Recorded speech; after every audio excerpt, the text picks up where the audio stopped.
Mighty hunting dogs don't even seem too worried about this right here.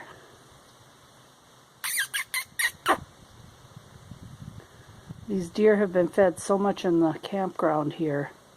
The ranger said they've become very used to humans. They're not even disturbed by two doggies. But these doggies would just want to herd it, wouldn't you? You wouldn't hurt it, you would herd it into a deer herd, right? Look at that.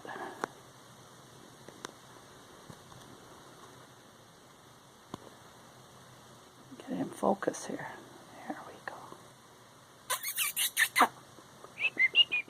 Oh, there's another one.